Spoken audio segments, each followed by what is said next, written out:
Incwadi yabaseGalathiya, isahluko sesi-5, kanye nevesi le-19 kuya kwama-21 ifundeka kanje. Kepha imisebenzi yenyama isobala, engukuthi: ubufebe, nokungcola, namanyala, nokukhonza izithombe, nokuthakatha, nobutha, nokulwa, nomona, nokuthukuthela, nokubanga, nokwalana, nokwahlukana, nomhawu, nokudakwa, nokuxokozela, nokunjalo engandulela ukunitshela ngakho, njengokuba senganitshela ukuthi abenza okunje abayikulidla ifa lombuso kaNkulunkulu. Wamukelekile kumnikelo. Impi phakathi kwenyama nomoya akuwona umqondo ongelona iqiniso. Iyinto engokoqobo yansuku zonke.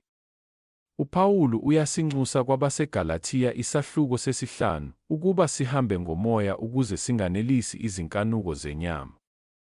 Kodwa sazi kanjani lapho sihlulwa kuleyo mpi? UPawulu usinikeza uhlu olusangulukisayo lokuthi ukuhamba ngenyama kunjani futhi akenzi mzamo wokukuthambisa. Lezi zindlela zokuziphatha uthi zisobala.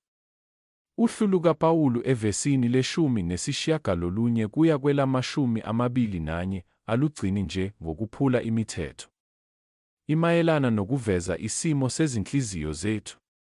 Akasiniki uhlu lokuhlola okufanele silugweme ukuze siqhubeke silungile kuNkulunkulu. Kunalokho, usinika ithuluzi lokuxilonga. Uma ubona lezi zinto, ukuphila kwakho kuholwa yinyama, hhayi umoya. Kuqala ngezono zobulili, ukuziphatha okubi kobulili, ukungcola, inkanuko. Lezi zedlula izenzo zenyama. Zidalula lokho esikubekezelela ezingqondweni zethu, esikudlayo ngamafoni ethu, nalokho esikubiza ngokuthi ukuzijabulisa. Ukuzitika ngomzimba, ngisho nangaphandle, akuyona ingozi. Yinhlabathi lapho inyama ikhula ngamandla.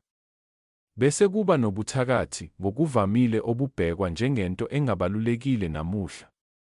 Kodwa igama lesiGreki lapha likuhlobanisa nokusebenzisa izidakamizwa, ukusebenzisa izinto ukuze ubalekele iqiniso, ulawule imizwa, noma ukulimaza abanye.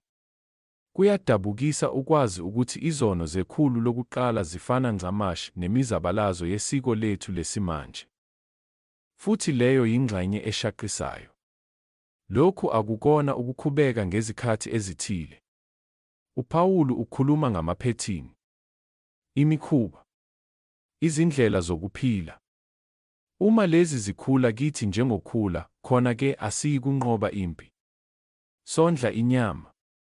UPawulu uthi labo abangabakaKristu Jesu babethele esiphambanweni inyama kanye nokuhuheka nezinkanuko. Lokho kusho ukuthi siya empini nalezi zono. Siyabasiphula. Hhayi kusasa. Namuhla. Awukwazi ukuthela kuze kube yilapho udonsa ukhula. Asikhuleke. Baba, ngiyabonga ngokwenza iqiniso libe sobala. Sisize ukuba singabambisi noma singayishayi indiva imisebenzi yenyama ezimpilweni zethu. Siphe isibindi sokubethela izifiso zethu zesono namuhla. Sifundise ukuhamba ngomoya wakho, hhayi ngamazwi kuphela, kodwa ngendlela esiphila ngayo, esicabanga ngayo, nothando. Hlanza izinhliziyo zethu, futhi uveze isithelo sakho ezimpilweni zethu. Ngegama likaJesu, amen.